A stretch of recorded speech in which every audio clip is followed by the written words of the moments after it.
Olá, boa tarde e bem-vindos de novo às emissões, agora com os nossos convidados em direto. Eu sou o Lino Inocêncio, venho substituir o Miguel Costa Betancourt, que muito bem esteve desde as 14 horas até há breves instantes e de facto estamos, podemos dizer, na reta final destas festas da praia, mas motivos de interesse para acompanharem as emissões do Rádio Clube de Angra, a rádio oficial das festas da praia. Estamos todos os dias até ao próximo domingo, das 14 às 18, aqui, mesmo em frente à Câmara Municipal, na Praça Francisco Ornelas da Câmara. Ora, eu digo sempre isso e repito-me, Lino Inocêncio é associado ao Desporto Rádio Clube de Angra e obviamente que esta associação teria que também ter à minha frente alguém ligado ao desporto e neste caso, e devo dizer, antes de anunciar o meu convidado, que estou na minha praia porque vou falar de futebol, vou falar do treino do futebol, isto para dizer que tenho à minha frente Pedro Costa.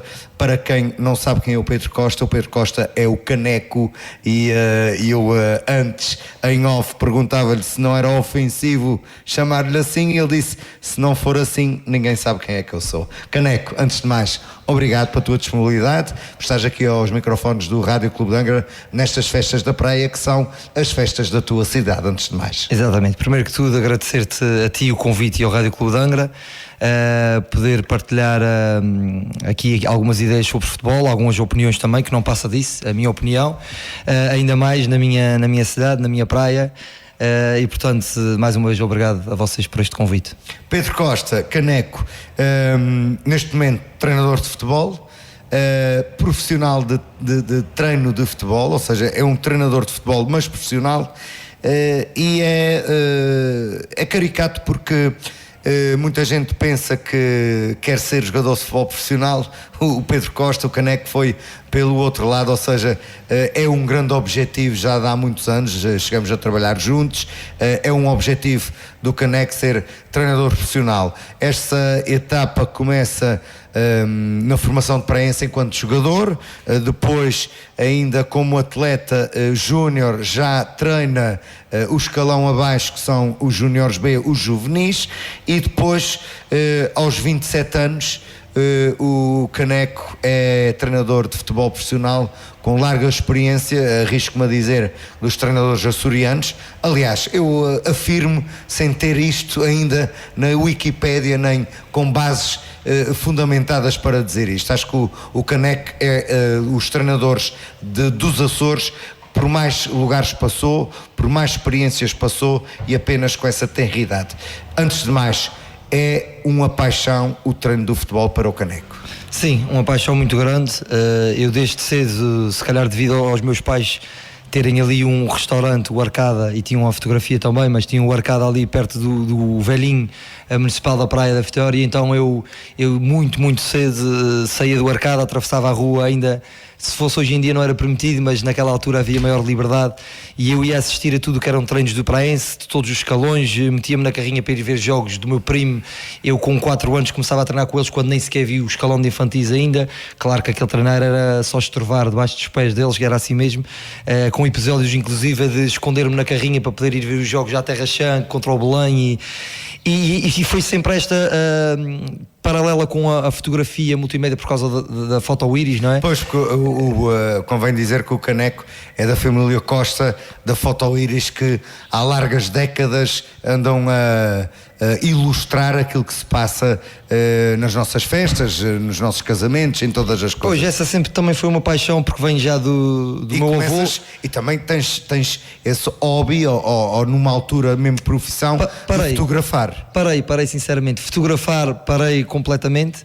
Vou agora por acaso... Passaste para a análise de jogos, que muito mais trabalho dá. Por acaso dia 10 agora vou fazer uma nova experiência. Passados 8 anos vou voltar a fotografar um evento importante, mas eu sempre tive um pouco ligado e continuo ligado à multimédia, à parte do design, à parte que também tem a ver com a foto íris, a revista Motorview, que ainda hoje está na rua passados 14 anos. As cadernetas de cromos, quer as touradas, as do Angrense, Futebol São Miguel, mas pronto, foi sempre um mundo paralelo à fotografia, que eu cheguei a ser fotógrafo. Comecei também desde muito cedo foi o futebol e foi com a máquina fotográfica também, da mesma forma que estorvava debaixo dos pés do meu primo e dos jogadores do Praense, também estorvava debaixo dos fotógrafos da Foto Iris e dos rolos, que ainda no tempo dos rolos queria tirar fotografias. Portanto, sempre foi paralelo, mas sempre houve essa paixão pelo futebol. Eu nunca fui, e verdade seja dito, um grande jogador. Era um jogador sim muito esforçado, nunca falhava, nunca faltava, tinha muita paixão pelo futebol. Não sei se na altura tinha mais paixão pelo futebol ou pelo praense. Eu acho que tinha mais paixão naquela altura pelo praense do que propriamente a modalidade do futebol. Se o praense naquela altura, se calhar, se tivesse ténis de mesa ou outra modalidade, eu ia participar também nelas, porque eu tinha, sou da praia, era o meu clube, era o clube do meu pai e do meu avô, e estava ali no campo. Como estava no campo, conheci os jogadores todos dos séniores do praense, inclusive ainda hoje tenho contacto com jogadores que naquela altura, em 90 e tais, eram do continente, mas jogavam no praense. E essa paixão foi, à medida que fui jogando, sempre fui capitão dos escalões em que passei no Praense, porque toda a gente sabe a forma como eu vivia o clube e também o futebol. E pronto, e não é aquela desculpa que todos os treinadores dão, que uma lesão afastou-me e eu fui treinador, mas é a realidade. Com 16 anos foi-me diagnosticada artrose em ambos os pés, fui operado ao pé direito, e a partir daí foi um processo constantemente, todos os meses tinha que ir a Lisboa para tratamento, e chegou uma altura que disse ao meu pai que naquela altura o preço das passagens, disse, pá, eu não ia ser jogador, já tinha essa consciência que não ia ser jogador para estar a gastar aquele dinheiro todo. Entretanto, numa desorganização do Praense, em anos muito difíceis, em que não havia treinadores, uma gestão também muito difícil, não havia gente para estar à frente do clube, quer nos infantis, quer nos juvenis, não havia treinadores. Eles também percebiam que eu queria muito estar envolvido, então meteram-me a treinar. Saiu o treinador de juvenis na altura, não me lembro quem, e eu entrei ali no juvenis, uma experiência curta, e isso com 17 anos e sem curso. E ainda com 17 anos, e eu estou agora a confidencializar algo que não podia, se calhar, mesmo ainda com 17 anos, a associação permitiu-me tirar o curso de treinador e fiz o nível 1. Com 18 anos, que tinha que ter 2 anos com o nível 1, já fiz o nível 2. E a partir daí, passando por vários clubes da ilha também, porque houve alguns problemas no Praense, que era o meu clube de coração.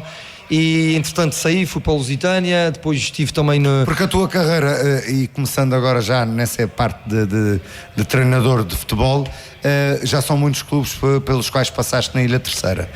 Antes de passarmos à outra parte, que é o sair desta zona de conforto, que muitos se acomodam e depois a ambição tem que ultrapassar esse incómodo que é sair da nossa zona de conforto. Certo, eu quando era mais jovem cometi erros que eu hoje olho para trás e não admitia ao meu filho, pronto, vamos dizer assim.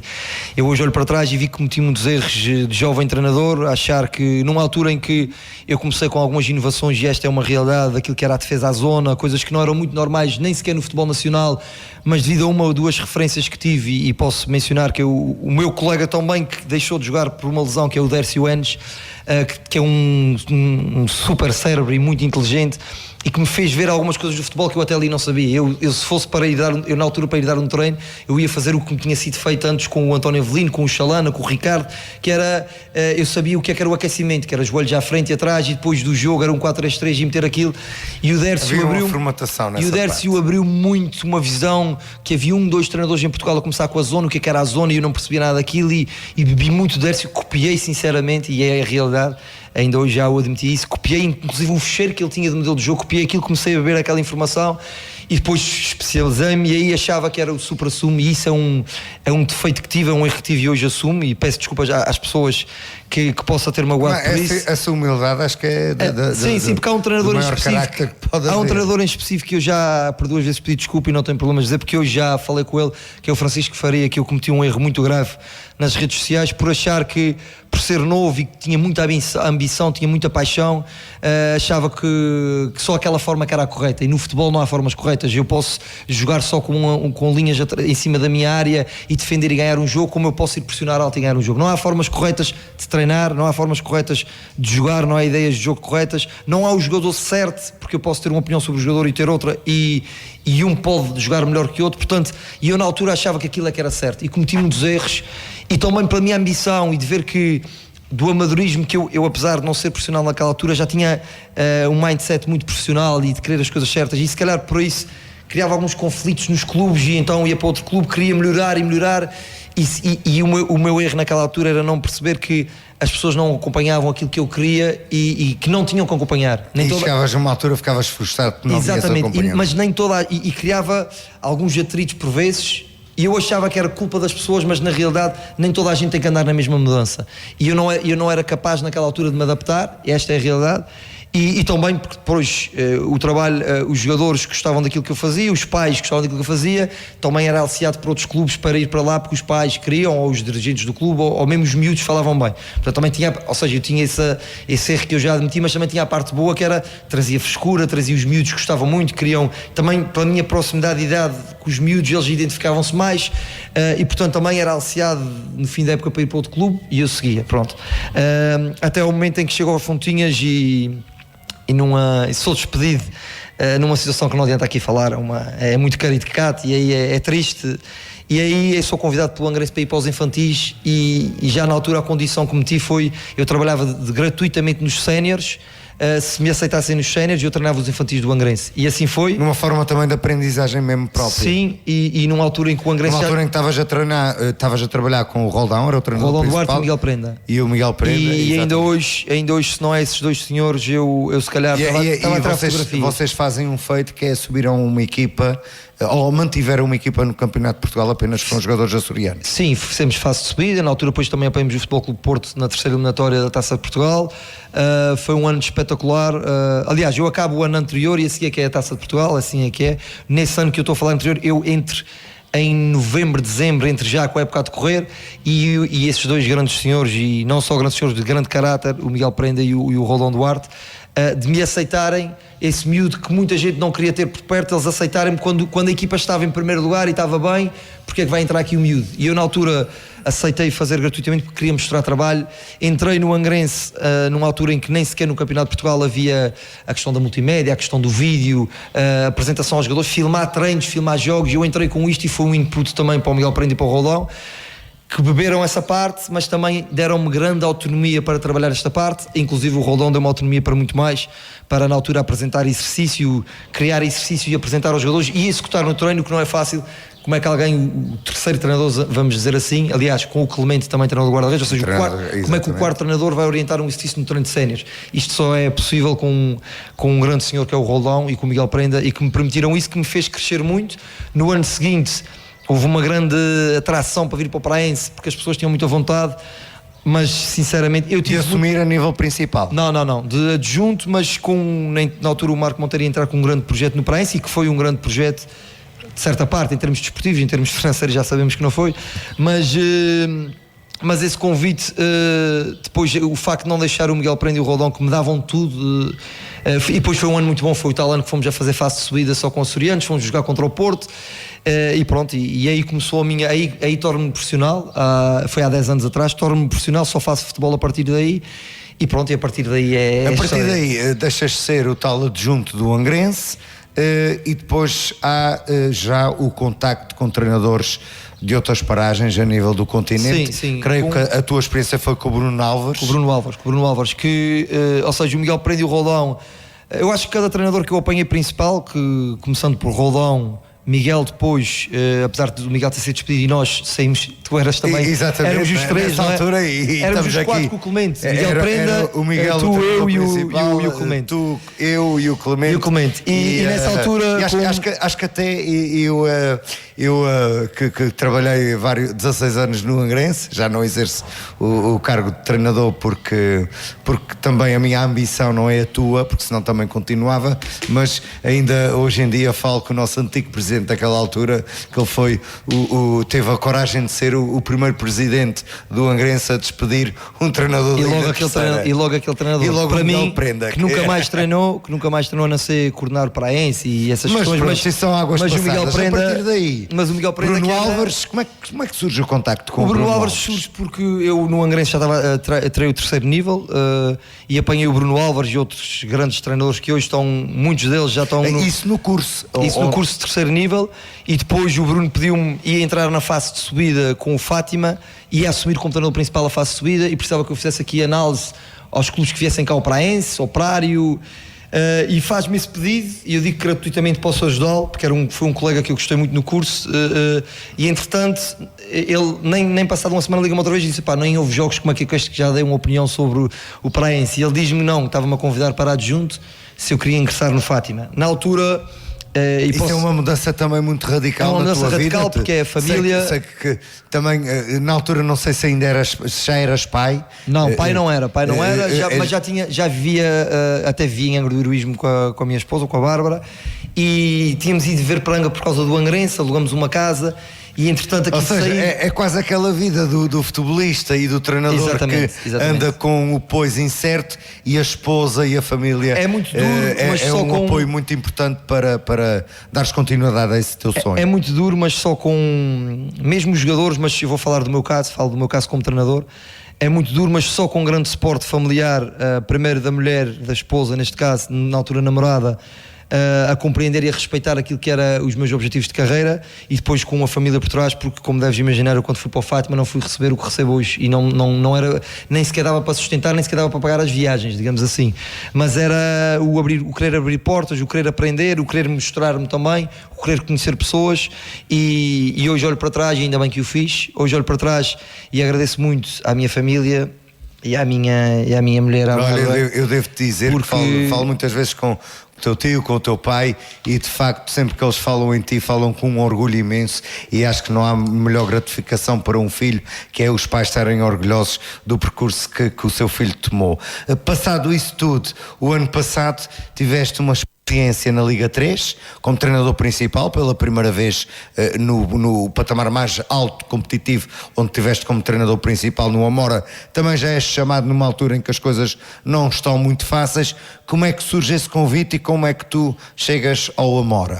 Pronto, muito rapidamente, e não querendo fugir à tua pergunta, mas só para não ser injusto, estás à vontade. Roldão Duarte, Miguel Prenda deram muito. Eu acho que cada treinador que passei principal, a seguir o Bruno Álvares e depois o Pedro Lomba, cada um diferentes, completamente diferentes uns dos outros, mas cada um deu-me coisas muito importantes para aquilo que eu faço hoje, bem ou mal, mas para aquilo que eu sou. E bem ou mal, é uma forma de ser inteligente, é beber o melhor de cada um. Beber o melhor. O Roldão muito naquilo que é a liderança, o homem, caráter. Cada um, todos têm muita coisa, como é óbvio, mas aquilo que eu bebi mais de cada um, o Miguel Prenda, a forma como mexe num exercício, a forma como, para objetivos diferentes, para momentos diferentes de jogo, o mesmo exercício, ele troca uma condicionante e aquilo, muda logo. Aprendi muito com ele. O Bruno Álvares, o ser profissional, fantástico, o ser profissional, muita exigência. Ainda há esse contacto, o Bruno Álvares?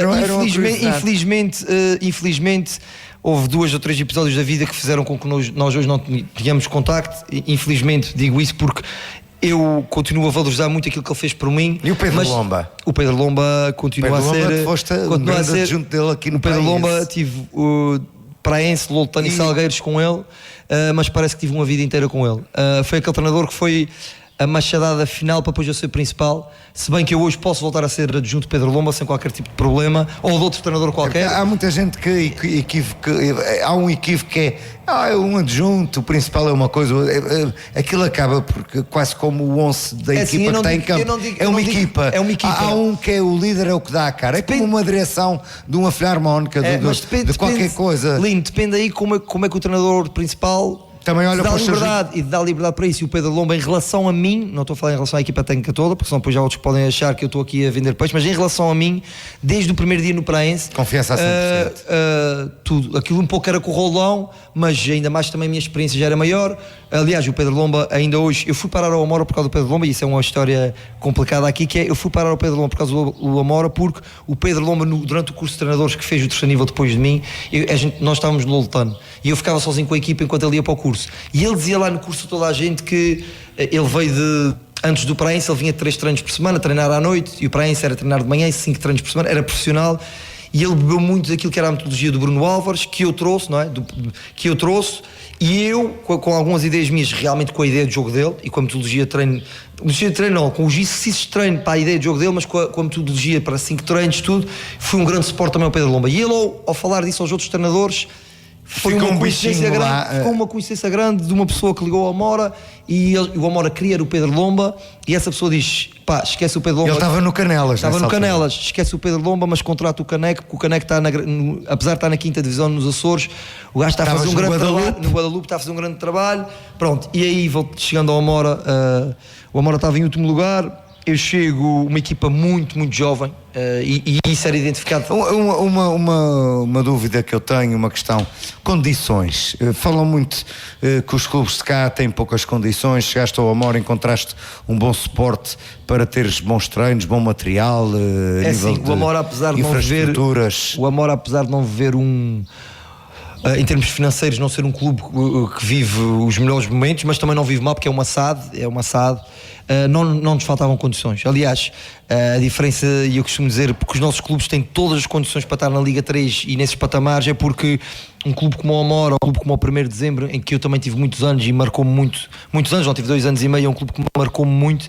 Ainda hoje tenho muito contacto com as pessoas do 1º de Dezembro, porque fiz muito trabalho lá, mas também deram muito. Mas esses clubes, para participar num campeonato de Portugal ou numa Liga 3, não há nenhum tipo de governo a dar apoio. No caso do 1º de Dezembro e do Amora, não há a Câmara Municipal a meter nada. São clubes que o 1º de Dezembro tem o seu campo, o Amora tem o seu estádio, mas a relva não pode treinar todos os dias. Para ir treinar a outro sintético que é do clube, não da SAD, tem que paga por treino. Se quer ir a uma relva, paga 500 euros para ir treinar uma relva. Ou seja, nós estamos a falar que nós nos Açores, eu quando dei uma entrevista há pouco tempo e falei que os Açores, os clubes açorianos têm vantagens e têm estruturas para estar nesses patamares, não é que o Angrense ou o Lagense tem um estádio para estar na Liga 3, não tem. Mas se por mérito desportivo for para a Liga 3, consegue ir para lá sem pagar campo para treinar, sem pagar neste momento, água, como acontece com o Lusitânia, que utiliza o estádio João Paulo II e como aconteceu com o Fontinhas, ou como acontece com o Santa Clara. Não pagam as despesas de utilização das instalações. Como é óbvio, os Açores carecem pela insularidade, carecem de outras coisas, por isso o governo tem que dar esse suporte é fundamental, mas ele existe, enquanto os outros clubes, para ir fazer um jogo como o 1º de Dezembro, que também só tinha o seu sintético, ainda hoje, para ir jogar a Setúbal, ou como ia antes a 200 km de Sintra, tinha que pagar para usar o estádio no dia de jogo. Ou seja, e nós aqui temos, felizmente, mas também é importante que isso aconteça, que o governo dê suporte aos clubes açorianos, mas ele existe. Ou seja, o Fontinhas foi por mérito próprio até à Liga 3, chegou lá à Liga 3, tinha as condições para jogar na Liga 3. Estamos a 20 km de Angra, não é o nosso campo. Está bem, o 1º de Dezembro jogava a 200 e tal quilómetros da sua casa. Depois foi para Setúbal, que são 40, 50 minutos também de viagem. Aqui estamos a 20 minutos de Angra. Queixamos de coisas que e não olhamos. Não conhecemos as outras realidades, ou seja, não nos queixávamos. O 1º de Dezembro deu muita bagagem nisto, porque eu era também o diretor de comunicação do clube, e deu muita bagagem em perceber que como é que vamos captar patrocinadores, como é que vamos fazer dinheiro no clube para pagar os séniores a X quilómetros daqui, não é? Não, no caso, no ano que estive lá era Campeonato de Portugal e era no campo do 1º de Dezembro, mas não há dinheiro da Câmara, não há da Junta de Freguesia, não há apoios públicos. E como é que nós pagamos a equipa sénior? Então tem que haver muitas estratégias, principalmente de comunicação, que era a minha, mas na formação, vai desde os equipamentos aos patrocinadores, à bancada, ao dia de jogo, tudo. Como é que nós fazemos dinheiro para... E aqui nos Açores eu olho para os clubes, e por isso falei também nessa entrevista que faltam estruturas profissionais. Eu não estou a dizer que faltam 30 pessoas profissionais a trabalhar num clube de futebol, mas faltam alguns elementos que às vezes um elemento na comunicação é um elemento que vai-te custar o valor que ele custa, mas poupa 10 ou 20 noutro sítio, mas depois vai-te trazer muito dinheiro naquilo que é um trabalho de marketing, de comunicação. Só que isto, lá está, os clubes lá fora têm que procurar essas estratégias para sustentar. Depois entram outras coisas, que entram as SADs, que é quando os clubes não fazem isso e não se preocupam com isso, mas vem um gajo qualquer daqui e dali e injeta o dinheiro e eles conseguem estar no Campeonato de Portugal Liga 3. Mas também há outro lado, que é os clubes tentarem ser sustentáveis. Aqui nos Açores realmente há dificuldade de insularidade, de cativar jogadores, de outras dificuldades que realmente nós temos, mas também há outras coisas, outras vantagens que nós temos, inclusive, e eu pego muito numa para não ser eu a dizer, o presidente de Santa Clara, não o atual, o anterior, quando foi à Europa, que disse que se não fosse o governo dos Açores não conseguia ter uma estrutura profissional. Estamos a falar de estagiar L, estamos a falar de estagiar T, estamos a falar de programas que o governo tem junto daquilo que são pessoas que estão nos centros de emprego, em que ele próprio admitiu que esses programas faziam com que ele conseguisse ter uma estrutura profissional no clube. E estamos a falar de comunicação, secretariado, marketing, tudo o que seja. O Santa Clara cresceu muito, conseguiu ter uma estrutura profissional com os apoios, não é porque as pessoas depois dizem que o Santa Não, Clara é tem com apoio. o meu dinheiro e com o teu e dos nossos contribuintes. São com apoios, mas não são com apoios só para o desporto. Atenção, não estamos a falar com Vão buscar depois ao turismo, à agricultura. Estamos a falar de um apoio que existe do governo, nomeadamente o estagiário L, o estagiário T, mas para a empresa, a minha empresa Fotoiris tem, como qualquer empresa dos Açores pode ter acesso. Não para uma empresa privada e nesse sentido também pode ser utilizado. Sim.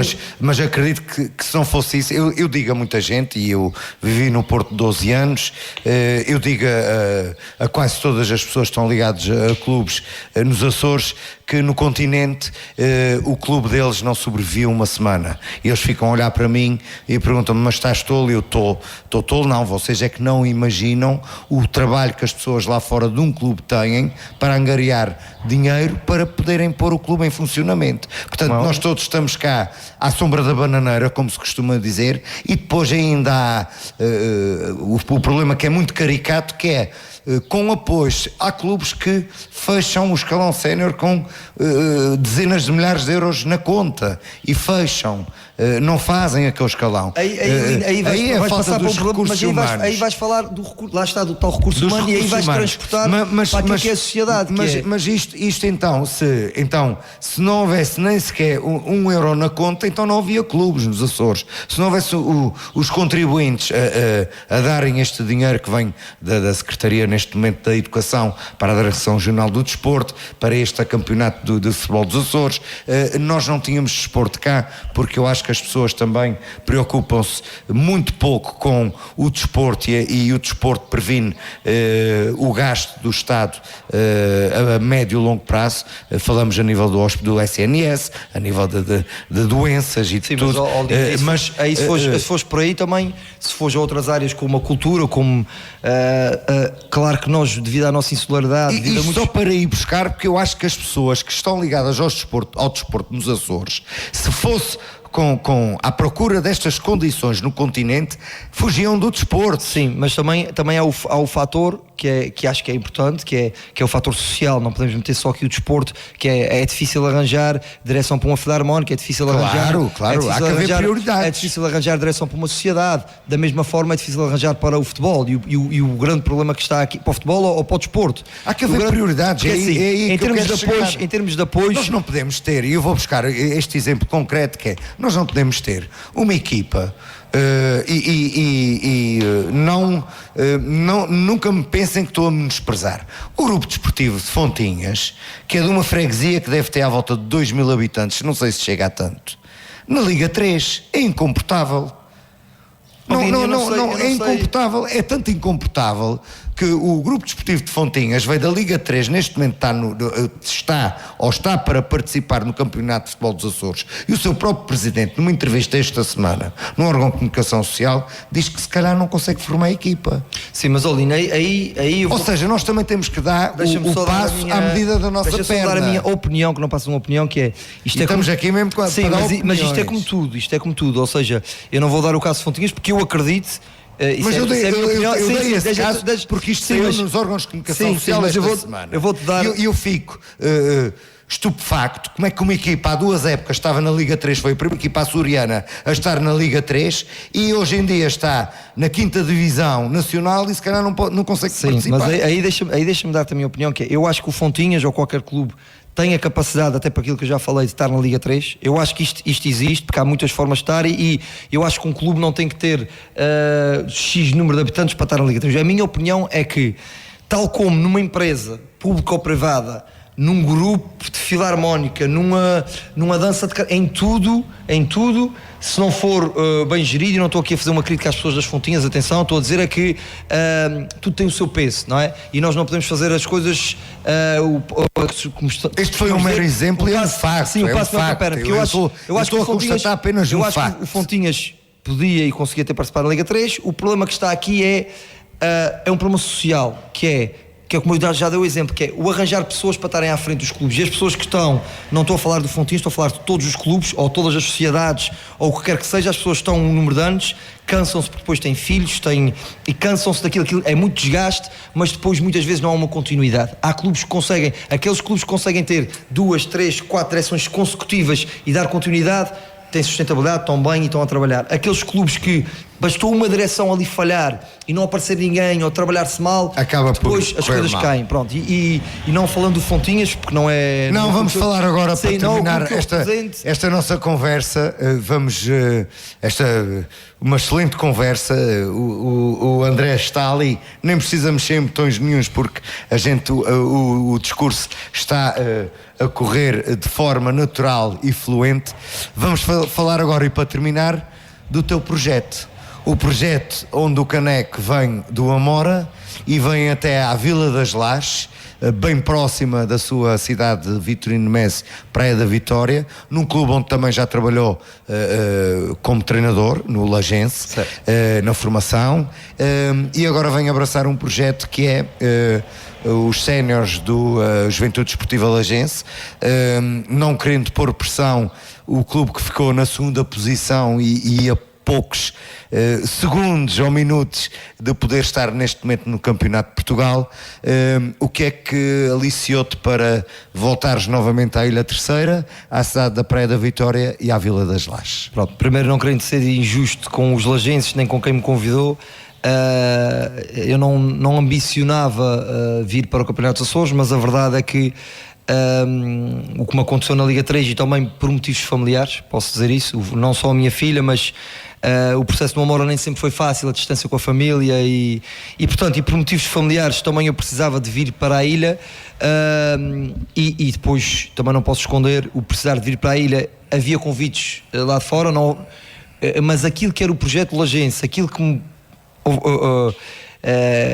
apresentaram, aquilo que eles me mostram, comparado com aquilo que eu tinha lá fora, eu preferi realmente. Já falei do motivo familiar. Às vezes dá-se um passo atrás para depois dar dois à frente. Foi mesmo a questão de o projeto. É assim, eu não posso dizer que se tivesse um projeto muito bom lá fora, desportivo, eu não ia para fora. Havia uma situação muito interessante, mas não era como treinador principal.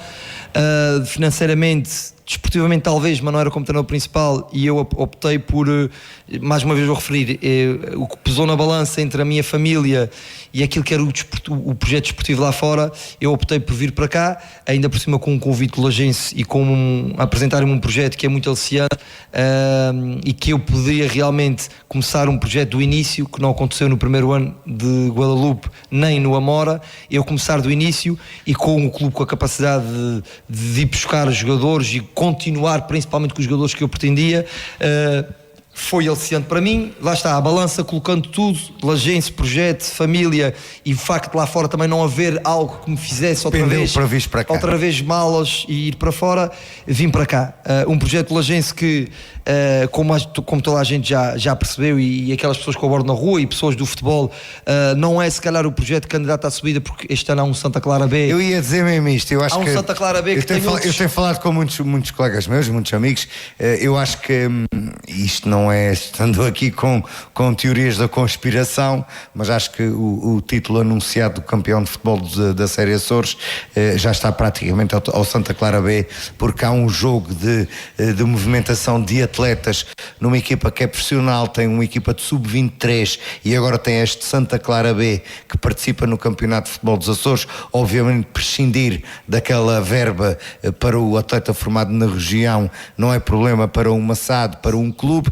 Portanto, partes com uma missão ainda muito mais difícil, e se conseguir chegar ao topo tal e qual como eu desejo, sendo meu amigo e sabendo que também tens a teu lado um adjunto este ano que é o Ruben Trigo, para aquilo que soube, uma equipa técnica formada para este novo Lagense, também tens a noção de que não vai ser nada fácil.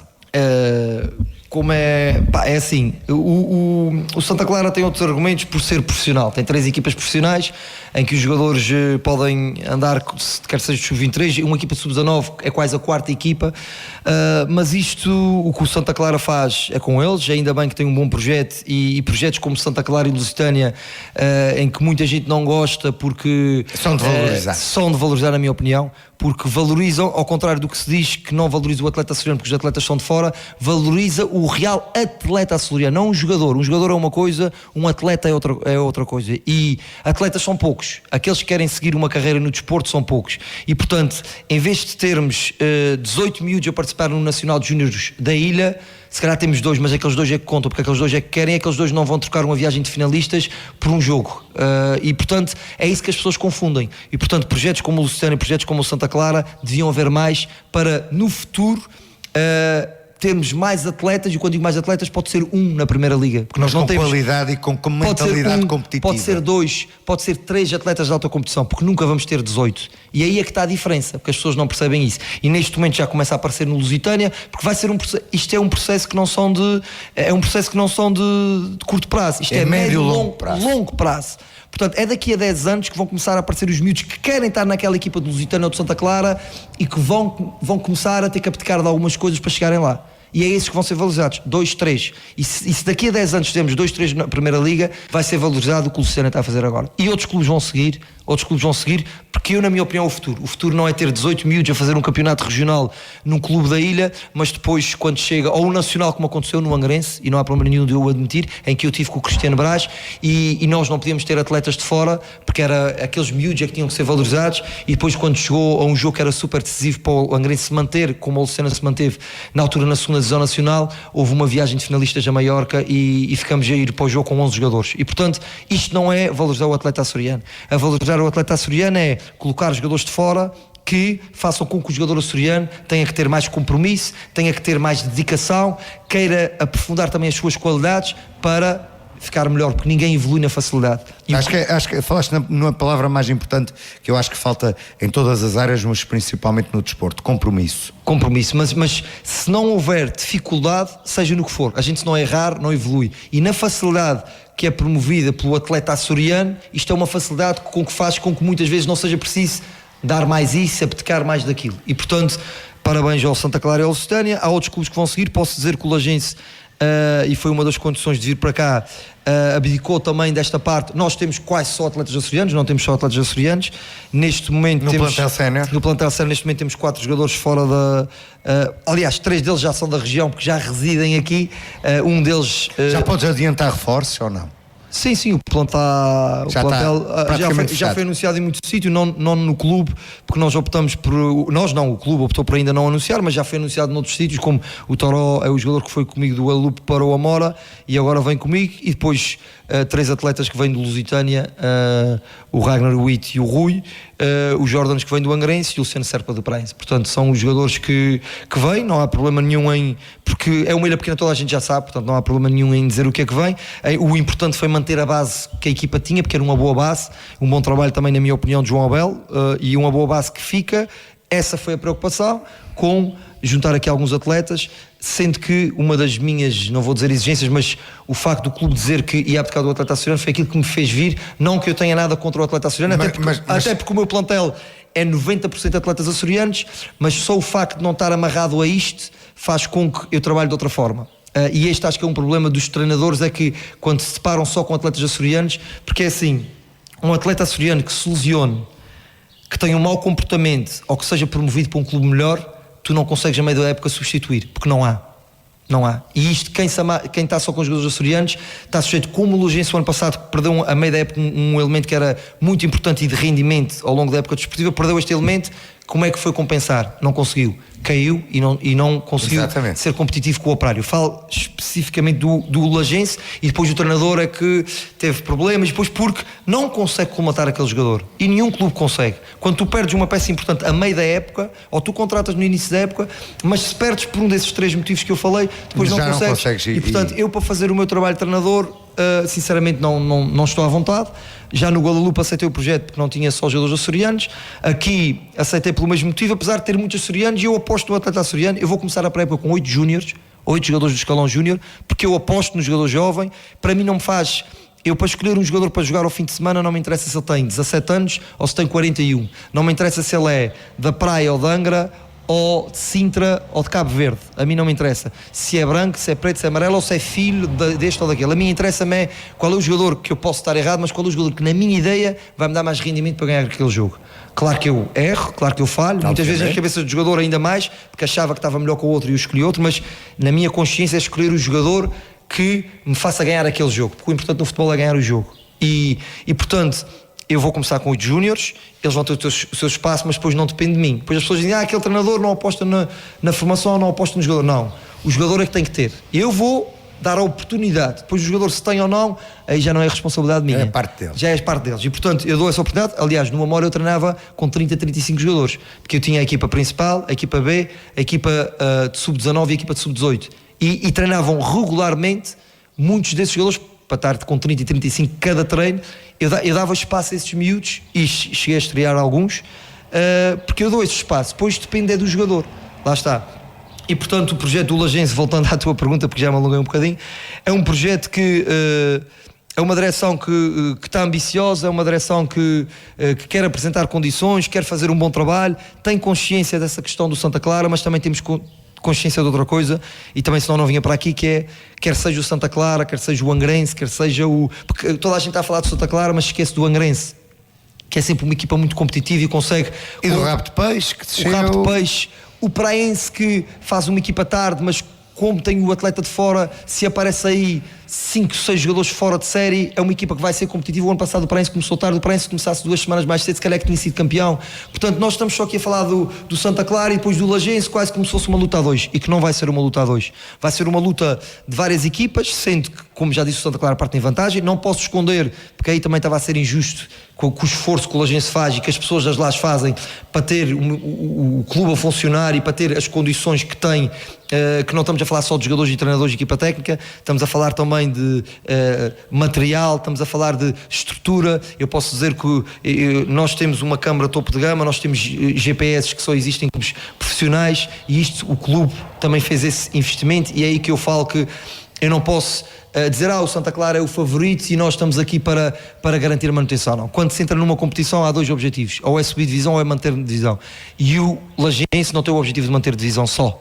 Portanto, e era injusto para as pessoas das lajes se eu dissesse aqui, não, o Santa Clara é mais forte, então nós estamos aqui para... Não, com o esforço que se está a fazer, com as condições, porque também aumentou-se um treinador na equipa técnica, e isto é esforço que se faz, e com o esforço que se está a fazer, com o futebol que se vive nas lajes, aquelas pessoas no clube a participar, a presença que elas têm no clube, a forma como ajudam nos jogos, nos torneios, no bar, nos eventos do clube, era injusto eu dizer que nós não vamos lutar com o Santa Clara pelo título do Campeonato dos Açores, sendo que da mesma forma que o Santa Clara é mais forte, vai ter que ganhar em campo, não é? Porque não é só ser mais forte, ter tudo por trás deles para serem os campeões, mas no campo eles têm de ganhar, da mesma forma que nós temos que ganhar ao Angrense, ao Rabo de Peixe, ao Fontinhas, ao Praense, e vice-versa. Portanto, engane-se quem pensar que isso vai ser uma luta só a 2, e engane-se quem pensar que o Santa Clara já foi campeão, ou eventualmente outras pessoas que possam pensar que o Lagense já foi campeão, porque não será assim. Vai haver grandes lutas com o Angrense, Lagense, já sabemos, porque é uma rivalidade muito mais forte do que é Lagense-Santa Clara ou Angrense-Santa Clara. Portanto, os jogos entre Angrense e Lagense, se calhar vou ter um jogo mais difícil contra o Angrense do que vou ter contra o Santa Clara, não pela questão se calhar da dificuldade, da qualidade que tem o Santa Clara, que vai ser melhor que a do Angrense, com certeza, mas para aquilo que vai ser a atitude competitiva dos jogadores do Angrense para jogar contra o Lagense, da mesma forma que eu espero que os meus atletas tenham essa atitude competitiva para eu sair vencedor. Agora, o resto é trabalho, o resto é dedicação dos atletas, o resto são fatores por vezes que nós não controlamos e que existem no futebol. Há muita gente que não gosta de falar em sorte, diz que a sorte não existe do trabalho. É mentira, porque a bola bateu no poste e não entrou, saiu, e isso define se sobes ou não, ou se ganhas ou não o jogo. E portanto há outros fatores que nós não controlamos, mas que vamos trabalhar para... Eu vou trabalhar, a minha equipa técnica já está a trabalhar há muito tempo, há 2 meses, para que isto aconteça, para que nós consigamos fazer com que os nossos atletas estejam motivados, para serem mais competitivos que os outros, e porque há muita coisa no futebol, não é só ter os melhores jogadores, não é só ter pagar mais com o outro, ou o que quer que seja, ou dar mais um GPS que o outro não. Os GPS não ganham jogos, as câmaras não ganham jogos, nem os jogadores por si só ganham jogos. Há dinâmicas entre a equipa, há dinâmicas do grupo, há dinâmicas no próprio jogo, nos momentos de jogo, e portanto todos esses fatores, o conjunto de todos esses fatores é que faz com que uma equipa ganhe ou não ganhe. Eu vou procurar que reunir as melhores condições. O clube já me deu belíssimas condições e eu até aqui só tenho, e mais uma vez, o agradecimento à estrutura do Lagense e às pessoas que suportam o Lagense para me darem essas condições, não só de atletas, como material, como de equipa técnica, e agora depois o resto é trabalhar e esperar que o trabalho dê frutos. Olha, eu vou-te dizer uma coisa, se esta época de correr tanto bem como correu esta entrevista para mim, porque bastou-me fazer 2 ou 3 perguntas e tu com o teu dom da oratória, e de facto, para quem está, e ainda ontem dizia ao André, que é o nosso técnico de som, e às minhas colegas que estavam cá, termos à frente pessoas como tu, onde a partir de uma pergunta, de uma questão, conseguem ir buscar as outras todas e conseguem elucidar os nossos ouvintes, que é a principal função, é trazermos cá vários assuntos, vários temas, e que consigam elucidar os nossos entrevistados, o público que por vezes não está por dentro do futebol, ou no caso que se vai passar a seguir, de um clube naval, e portanto é uma forma, e de facto é agradecer antes de mais ao Caneco, ao Pedro Costa, desejar-lhe o maior sucesso desportivo para esta época que se avizinha, e deixar o microfone à disposição para uma última palavra aos ouvintes do Rádio Clube de Angra. Acima de tudo, primeiro agradecer, e novamente, aliás, agradecer o teu convite, agradecer também os teus, tu desejares-me sorte para a época. Obrigado por isso. Sucesso. Sucesso, pronto. E eu vou precisar de sorte também. E para os ouvintes é dizer às pessoas que eu acho que, e eu não sou ninguém para dar conselhos, mas dou uma opinião. Eu acho que nós temos que ser resilientes naquilo que fazemos, e acho que falta um pouco de resiliência aqui nos Açores. Eu não estou a falar de futebol, estou a falar de sociedade. Acho que falta um pouco de resiliência. Nós muitas vezes estamos acomodados. Acho que a palavra, muita gente lá fora que passou por cá ou que conhece um pouco da realidade açoriana, define os açorianos como um pouco comodistas, digamos assim. E eu não gosto dessa palavra, aliás, estou completamente contra ela. Acredito que muitos de nós somos assim. Eu sou muito mais uma pessoa resiliente, já era assim na Foto Iris, sou assim no futebol. Eu nunca aceito que nada não seja possível de fazer, vou atrás, luto, e eu não sou ninguém para dar opinião às pessoas, não sou melhor que ninguém, como é óbvio, mas acho que na nossa sociedade está a faltar um pouco dessa resiliência para nós termos um pouco mais. No futebol também, eu vou tocar num clube que não é meu, porque eu sou praense, toda a gente sabe disso. Vou tocar num clube que não é meu, vou tocar num clube que eu não tenho. E vou tocar novamente no Lusitânia de Santa Clara para dizer, só aquela resiliência do Lusitânia contra tudo e contra todos fez com que hoje o Lusitânia seja o exemplo. Mas as pessoas esquecem-se que há 3 anos atrás ninguém falava bem do Lusitânia nesta ilha. Mas hoje tem uma equipa de júniores no Nacional a trazer cá Benfica, Sporting, que mantiveram-se uma coisa inédita e um grande trabalho de João Cardoso, mas isso é outra coisa. Mas aquela resiliência daquela gente, e um treinador, Ricardo Pessoa, que subiu a equipa durante 3 anos consecutivos. Mas aquela estrutura que está ali por trás, com muitas dificuldades, também muitos defeitos e defeitos da inexperiência daquilo, mas que foram, palavra principal, não foram comodistas, foram resilientes para contra tudo e contra todos, às vezes contra pessoas internas do clube, para conseguirem levar o Lusitânia onde ele está, e eu espero que outros clubes nos Açores, outras sociedades, não só desportivas, sigam o exemplo, porque está aí a prova. O Lusitânia está no maior patamar de sub-19, que nem sequer o Santa Clara o conseguiu, temos a equipa da Ilha Terceira lá, e tem uma equipa na Liga 3 que eu acredito que vai ser competitiva pela resiliência das pessoas do Lusitânia. Obrigado, foi Caneco, Pedro Costa, conhecido como Caneco. Ele é atualmente, vai ser o treinador, ou já é, porque já está a trabalhar, o treinador do Juventude Desportiva Lagense. É um treinador profissional de futebol, o único da Ilha Terceira que ainda mantém esta resiliência em continuar neste ramo, e acredito que com apenas 27 anos, com 30, vou fazer 37. Apenas com 27 fui profissional. 37 anos, ou seja, profissional há 10 anos. Acredito que com esta idade, futuramente, vamos ter que agendar, porque a agenda vai estar completamente ocupada, pelo poder estar aos microfones da Rádio Clube de Angra, e seria sinal de muito sucesso na sua carreira desportiva. Obrigado mais uma vez ao Caneco. Obrigado. A emissão segue dentro de instantes com o André Vieira, e daqui a pouco já novos convidados. Obrigado.